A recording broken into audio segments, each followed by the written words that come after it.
성경 로마서 4장 같이 공부하시겠습니다. 저희가 로마서 1장부터 3장까지 하면서 의라는 것에 대해서 좀 말씀을 많이 드렸던 것 같아요. 이 로마서라는 것이 이 의라는 문제를 다루는 거다. 의는 하나님께서 보호하시고 하나님의 편에 서 있고 그 결과 영광을 얻게 되는 거고, 그렇지 않은 사람들, 의인이 아닌 사람들은 이제 심판을 받게 되는 거잖아요. 그래서 이렇게 의라는 문제를 다루면서 우리가 로마서 3장에서는 어떻게 의가 우리에게 주어지는가, 그 주어지는 것이 이제 믿음으로 된다, 이렇게 이야기를 저희가 했었습니다.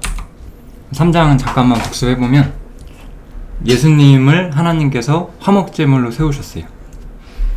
그래서 하나님께서 예수님을 화목제물로 세우셔서 자신의 의로우심을 나타내시고, 그 다음에 이제 자기의 의로우심을 나타내심으로써 예수를 믿는 자를 또한 의롭다고 하려 하심이다. 그래서 예수를 믿는 믿음이 나와요. 예수를 믿는 믿음. 우리가 로마서를 보면 두 가지 믿음이 나와요. 오늘 로마서 4장에서는 아마 그런 얘기를 하게 될 것 같아요. 로마서에서 3장에서 우리가 본 거는 예수를 믿는 거예요. 이번에 로마서 4장에서는 하나님을 믿는 것에 대해서 말을 해요. 하나님을 믿는 거. 로마 4장 이런 이야기 한번 정리 한번 해보겠습니다. 로마서 4장 앞부분은 3장에 대한 어떤 확증을 하고 있어요. 로마서 4장은 다시 한번 좀 이야기를 해야 될 것 같아요. 로마서 이 4장이라고 하는 책은 참 뭔가 이렇게 여러 가지 이야기들이 많이 적혀 있어서 좀 의도가 굉장히 파악이 어려운 책 중 하나라고 저는 생각을 하는데, 이렇게 우리가 로마서 4장을 봤을 때 1, 2, 3장을 보면 이 로마서 4장의 전반부가 1, 2, 3장에 대한 어떤 확증을 하고 결론을 내주고 있다라고 저는 생각이 들고, 그러면서 여기가 끝이 아니에요. 로마서 4장은 이제부터 나올 5장부터 8장까지 하려는 얘기, 그 부분에 대한 어떤 도입부이기도 해요. 그래서 로마서 4장은 두 가지 이야기, 1, 2, 3장에서 말했던 믿음으로 우리가 의를 얻는 문제와 더불어 이제 5장부터 8장에서 말하는 기업, 그리고 성화, 이런 부분들까지 같이 아우르고 있는 책이다, 이렇게 보시면 될 것 같습니다. 어쨌든 4장 앞부분, 이 로마서 1, 2, 3장을 확증하는 부분을 한번 먼저 살펴보면, 성경에 무엇을 말하느냐, 우리 3장에서 지금 믿음을 통해서 의롭다함을 얻는다는 걸 이야기를 했잖아요. 그래서 이제 성경에 무엇을 말하느냐, 아브라함이 하나님을 믿었고 그것이 저에게 의로 여겨졌다 라고 하면서 믿음으로 우리가 의를 얻는다, 이 부분을 확증을 하고 있죠. 그 다음에 이제 다윗 이야기를 하게 되는데, 이 아브라함과 다윗 이야기를 하는 이유는 확실하죠. 이 유대인들은 아브라함과 다윗을 굉장히 중요한 인물로 보고 있잖아요. 그래서 아브라함이나 다윗도 유대인이기 때문에, 혹은 율법을 잘 지켜서 의를 얻은 것이 아니다, 그들도 믿음을 통해서 의를 얻었다, 이것을 주장하기 위해서 바울 사도가 아브라함과 다윗 이야기를 하는 거잖아요. 그래서 이 다윗의 이야기를 하면서 사도 바울이 어떻게 이야기를 하느냐, 일하는 자에게는 그 삭슬 은혜로 여기지 않는다, 그걸 빚으로 여긴다. 일을 아니할지라도 경건치 아니한 자를 의롭다고 하시는 이를 믿는 자에게는 그의 믿음 때문에 그를 의로 여겨주신다, 이렇게 말을 하죠. 그래서 일한 것이 없이 하나님께 의로 여기심을 받는 사람의 행복에 대하여 다윗의 말한 바 하면서, 이게 시편 32편일 텐데, 그 불법을 사하심을 받고 그 죄를 가리우심을 받는 자는 복이 있고, 죄를 가려주시는 것, 덮어주시는 주님의 보혈을 의미를 하겠죠. 그렇게 함으로써 주께서 그 죄를 인정치 아니하실 사람은 복이 있다 라고 하면서, 예수님의 보혈을 믿는 믿음을 통해서 우리가 의롭다함을 받는다, 이것이 구약에서부터 이미 있었던 믿음의 방식이다. 이렇게 확실하게 주장을 하고 있습니다. 거기서 이제 또 어떻게 이야기를 이어가냐면, 그럼 이 행복이 할례자에게 주어진 것이냐 혹은 무할례자에게 주어진 것이냐 이렇게 물어보죠. 할례자는 유대인을 말하는 거고 무할례자는 이방인들을 말하는 거예요. 그래서 유대인이든 이방인이든 다 믿음으로 의롭다함을 얻을 수가 있잖아요. 그게 왜 그러냐? 아브라함이 무할례 시대에 믿음을 가졌기 때문이다, 이렇게 주장하죠. 그러니까 이 구원의 길, 의인의 길이, 로마서스럽게 좀 더 설명을 하면, 유대인들에게 이 의인이란 거는 유대인들 중에서만 가능한 거였어요. 그런데 바울 사도는 유대인이든 이방인이든 상관이 없다. 누구든지 믿음을 통해서 의인이 되고 하나님께로 나아갈 수 있다라고 주장을 하는 거죠. 지금까지의 내용을 간단히 정리를 해보면, 정리해 볼게요. 처음에 아브라함이 하나님을 믿음에 저에게 의로 여기셨다. 이게 첫 번째예요. 아브라함이 하나님을 믿음에 저에게 의로 여기셨다. 그 다음에 다윗이 그 하나님께 의로 여기심을 받는 사람은 이제 행함이 아니라 믿음을 통해서 의를 얻는다. 이렇게 이야기를 했고, 이것은 할례든 무할례든 상관이 없이 주어지는 것이다. 이렇게 말을 하죠. 이렇게 해서 결국은 그러니까 죄인이 의인이 되는 방법이 무엇이냐라고 이야기를 하는 거예요. 죄인이 의인이 되는 방법. 어떻게 죄인이 의인이 될 수 있느냐? 그거는 결국은 어떻게 해야 된다? 하나님께서 우리를 의인이라고 인정해 주셔야만 한다라는 거죠.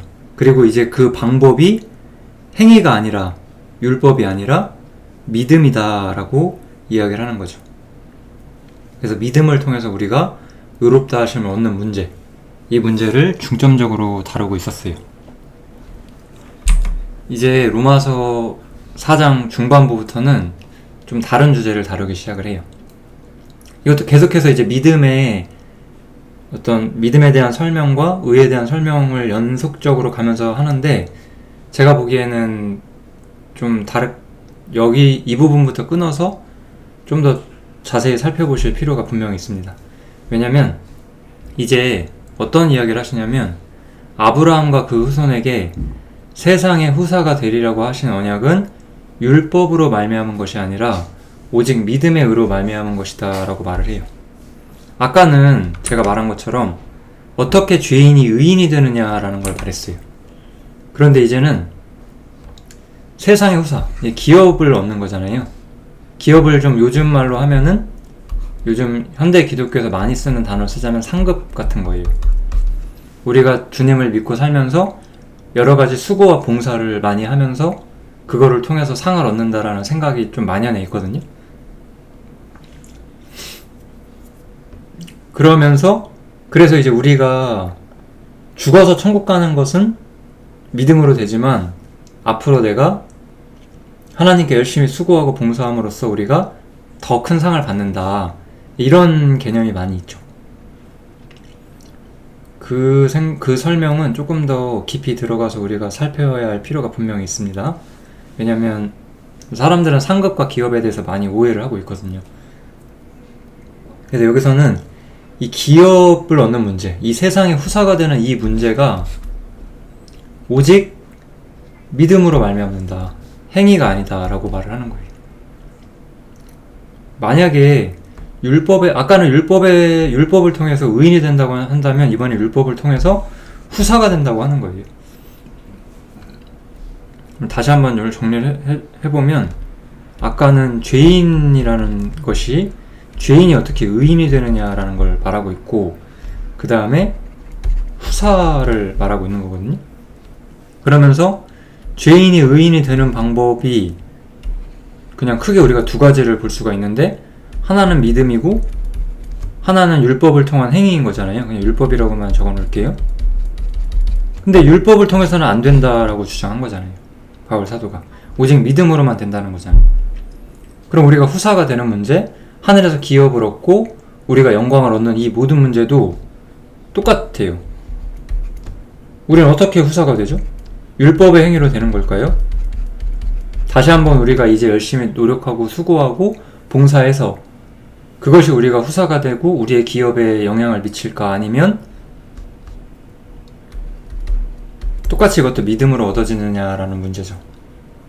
바울 사도는 여기서 율법이 아니라 또 다시 한번 믿음으로 우리가 후사가 된다라고 말하는 거예요. 로마서는 이렇게 두 가지를 분명히 나눠서 설명을 하고 있어요. 제가 최근에 어떤 분의 설교를 좀 들을 기회가 있었어요. 그래서 좀 설교를 들었는데 좀 이거 두 개를 구분을 하지 않고 설명을 하셨어요. 그러니까 우리가 죄사함을 받으면 해방이 되고 의인이 되고 뭐 기업을 얻고 이런 것들이 좀 구분을 잘 안 하시고 설명을 하시더라고요. 그러면 분명히 뭔가 문제점이 생기게 될 거예요. 로마서는 이 부분을 분명히 나누고 있고 저도 이 부분을 나눠서 설명을 해드리는 것이 목적이기 때문에 이 로마서 4장은 이제 이 기업 문제 우리가 후사가 되는 문제도 믿음으로 되는 문제다라고 분명히 선언을 해줍니다. 어쩌면 또 분명히 믿음으로 의롭다함을 받으셔서 분명히 천국에 대한 확신이 있으신 분들도 있어요. 근데 이제 그런 분들이 내가 이제 열심히 해서 상 받는 거야. 그럼 니네가 말하는 거는 상이 없는 거 아니야? 이렇게 질문하실 수도 있어요. 근데 이제 그 부분에 대해서는 제가 또 기회가 되면 설명을 할 수 있는 시간을 마련해 보겠습니다. 일단 여기서는 넘어가서 로마서 4장에 대한 강의를 계속해 볼게요. 율법을 통해서는 후사가 될 수가 없어요. 율법은 진노를 이루게 하기 때문에 후사가 될 수가 없어요. 율법은 진노를 이루게 한다고 했잖아요. 진노가 이루어진다는 거는 우리가 자녀가 아니라는 말이 되는 거죠. 그러니까 행위를 통해서 우리가 뭘 할 수 있는 게 아니에요. 꼭 이제 우리는 율법이 아니라 그냥 수고하는 거니까 상관없잖아. 근데 이 그 수고라는 것이 그 생각이 율법적으로 나가게 되면 그건 율법과 같은 거예요. 꼭 율법이 아니더라도. 우리가 율법처럼 뭐 고기를 먹지 않거나 율법처럼 뭘 하진 않아요, 지금. 그런데 우리가 그 율법의 정신을 가지고 그 율법이 가진 어떤 사상, 그걸 가지고 현대 기독교에 적용하면 그것도 율법이 되는 거예요.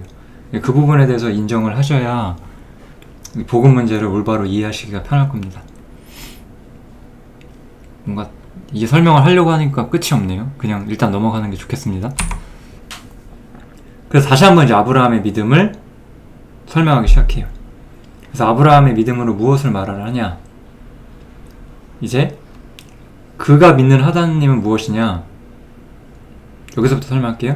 내가 너를 많은 민족의 조상으로 세웠다 하심과 같으니. 이게 이제 아브라함의 믿음의 핵심인데 하나님께서 아브라함을 많은 민족의 조상으로 세운대요. 많은 민족의 조상으로. 한번 여기서부터 한번 이야기를 시작을 해볼게요. 아브라함이 많은 민족의 조상이 될 가능성이 확률이 0%였어요. 이 말씀을 들었을 때. 왜냐? 뭐 미래 어떻게 될지 우리가 모르는 그런 문제가 아니에요. 아브라함에게는 기본적으로 자식이 없었어요. 자식이 없는 사람이 네의 후손이 많아질 것이다. 이게 이제 성립이 안 되는 거잖아요. 일단 자식이 있어야 뭐 나중에 그렇게 될 수도 있겠다라는 생각을 할 수가 있는 건데 자식 자체가 없는데. 그러니까 아브라함의 믿음은 여기서 출발하는 거예요. 아브라함에게 자식이 없었는데 기업을 줄 것이다 라는 데서 출발하는 거죠. 여기서 이제 우리의 믿음이 출발하게 돼요. 하나님께서는 우리를 분명히 용서하셨어요. 하나님께서는 우리를 분명히 용서하셨고 이제 우리를 자신의 기업의 자리로 부르신다고 하셨어요.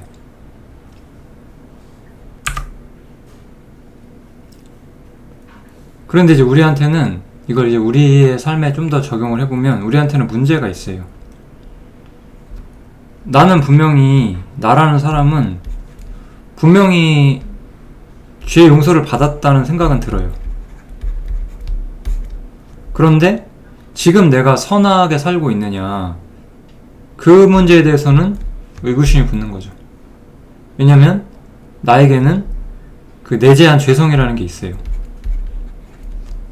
이 죄성이 있기 때문에 나는 지금도 범죄할 수밖에 없는 사람인 거예요. 그러다 보니까 나는 하나님 앞에서 온전한 삶을 살 수가 없는 거죠.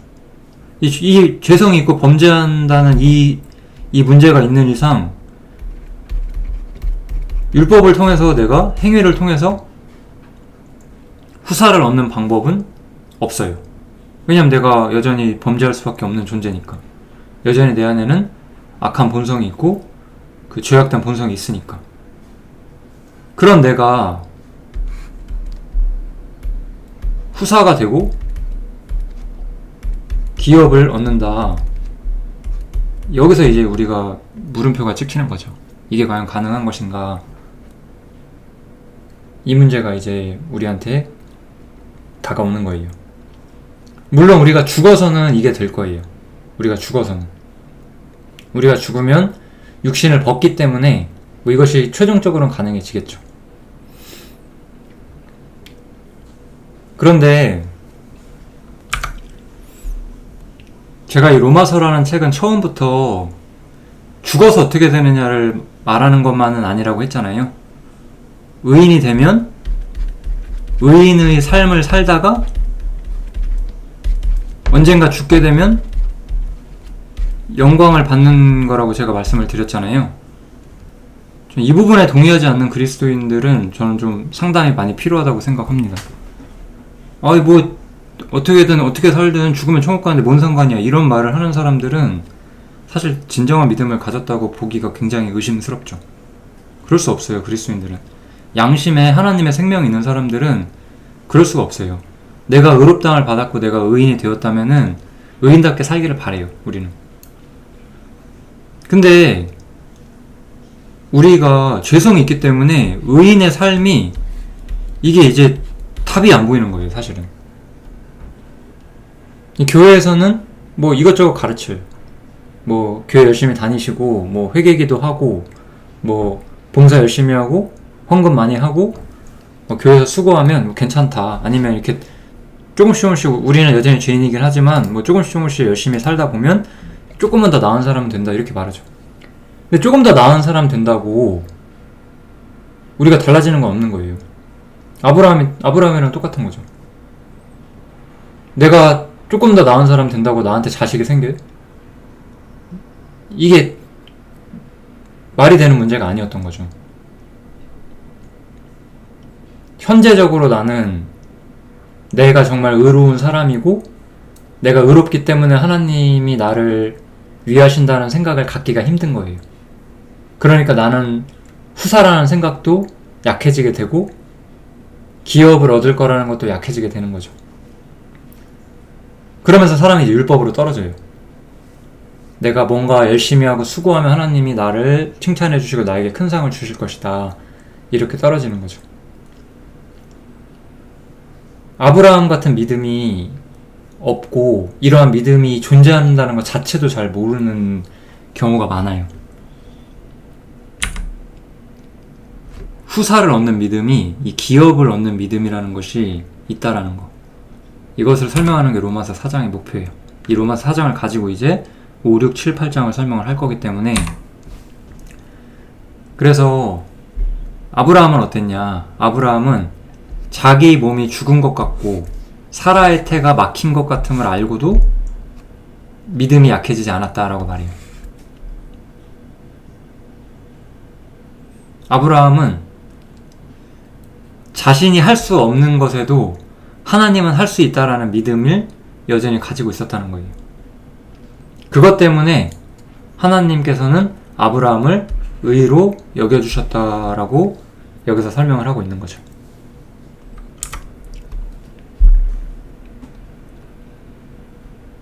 우리가 하나님을 알게 되고 하나님을 만나게 되고 하나님의 뜻대로 살다 보면은 그 본능적으로 생기는 감각이란 게 있어요. 그게 뭐냐면 하나님은 우리가 이렇게 살기를 원하신다라는 거죠. 이건 아주 근원적인 감각이라고 저는 생각을 해요.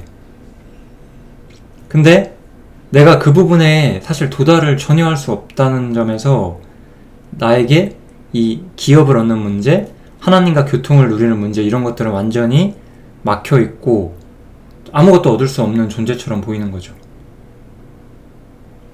하나님이 무언가를 이렇게 분명히 원하시는데 나는 분명히 죄사함을 받았어요.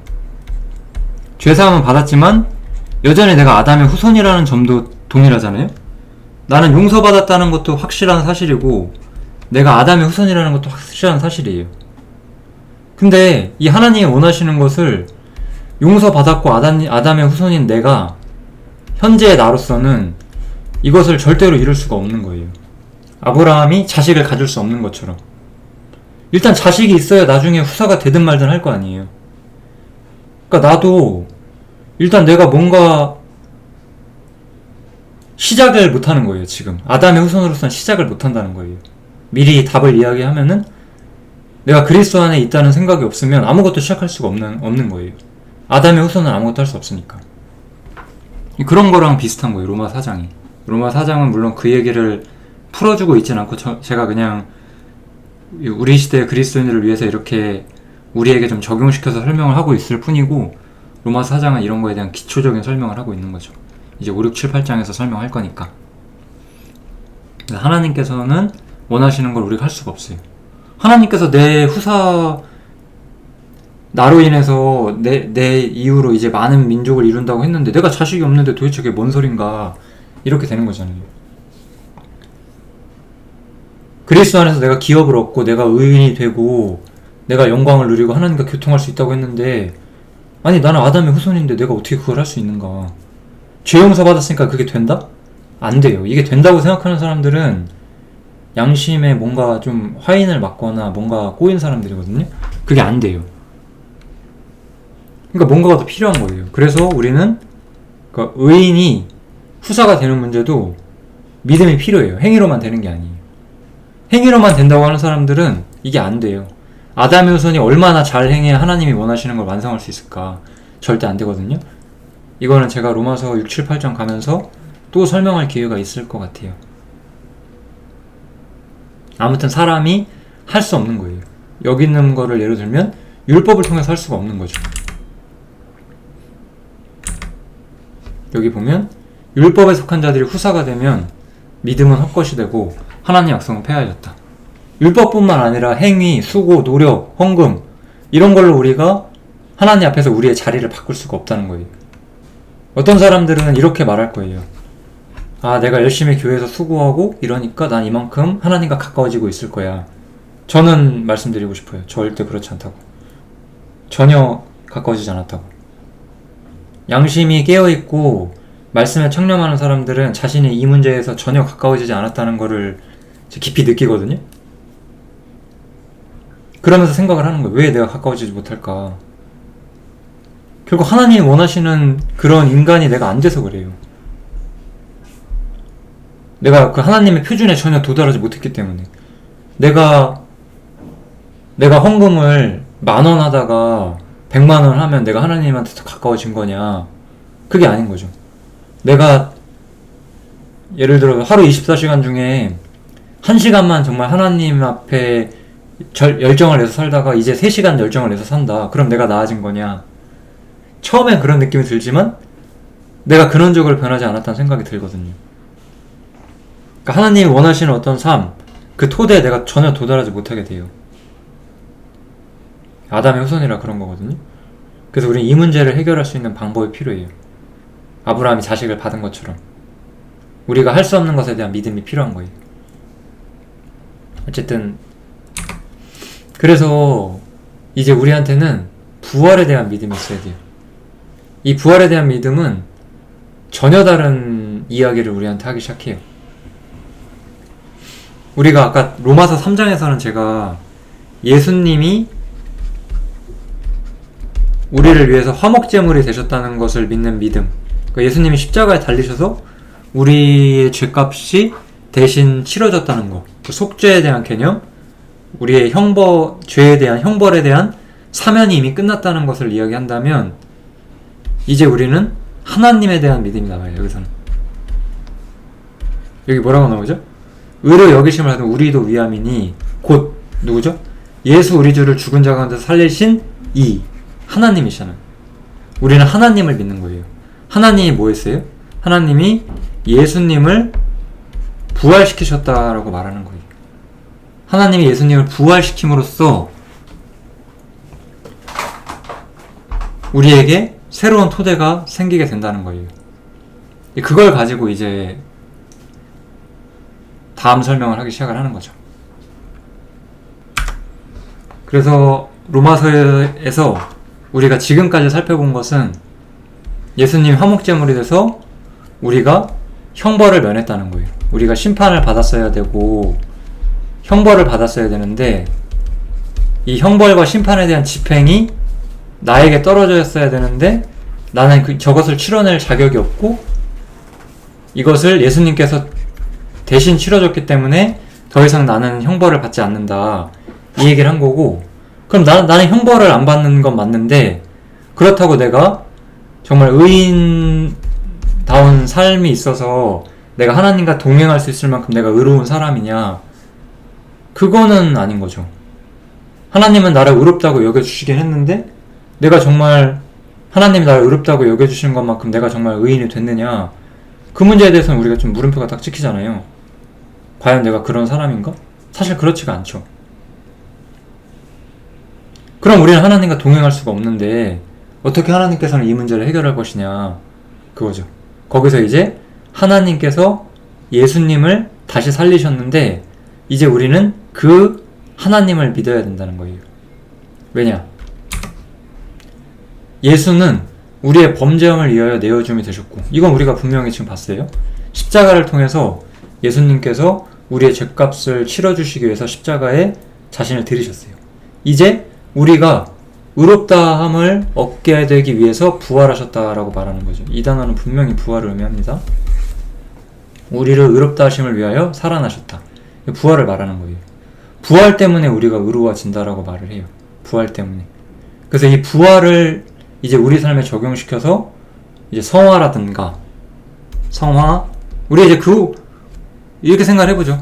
구원받기 전에 우리가 천국과 지옥 문제로 고민할 때는 우리가 죄 용서 받는 거, 구원받는 거, 쉽게 말해서 이거만 중요해요. 그럼 이제 정말 우리가 죄 용서 받았고 구원을 받았다 칩시다. 그럼 뭐가 중요해요?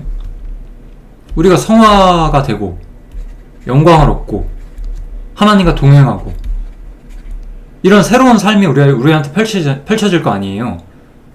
어떤 사람이 나는 죄 용서 구원 받았는데 성화, 영광, 동행, 하나님과 동행은 관심 없어, 난 내 마음대로 살 거야, 그러면은 우리는 그 사람 구원이라고 생각 안 할 거잖아요. 구원받은 사람에 필요한 게 있어요. 성화, 영광, 하나님과 동행하는 삶, 하나님의 임재 가운데 사는 거, 이런 모든 것들.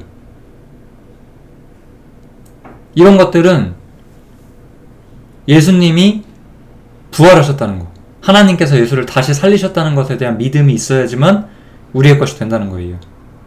그래서 이 부활, 예수님께서 부활하셨다는 걸 가지고 우리가 이제 새로운 교리를 바울사도가 전개하고 우리는 그걸 살펴볼 거예요. 그래서 이제 로마서 5장 이야기가 나오는 거예요. 로마서 5장의 주제는 뭐죠? 로마서 5장에 보면 아담과 그리스도가 주제잖아요. 왜 아담과 그리스도가 주제가 돼요? 여기서 아담과 그리스도는 우리의 옛사람으로서의 아담, 그 다음에 우리가 예수님처럼 죽고 부활한 존재로서 새로운 토대 안에 들어가는 거. 이게 이제 하나님께서 예수를 다시 살리셨다는 것을 기초로 이 문제가 설명이 되는 거거든요. 그래서 로마서 이제 5, 6, 7, 8장은 예수님께서 내 죄를 위해서 십자가에 달렸다, 그 문제가 아니라 예수님께서 죽은 자 가운데서 다시 살아나셨다, 부활하셨다, 그 문제를 가지고 이제 이야기를 할 거고, 그 문제가 우리 그리스도인들의 삶에 얼마나 커다란 영향을 미칠 것이냐, 그 부분을 다룰 거예요. 로마서 4장은 여기서 마치겠습니다. 감사합니다.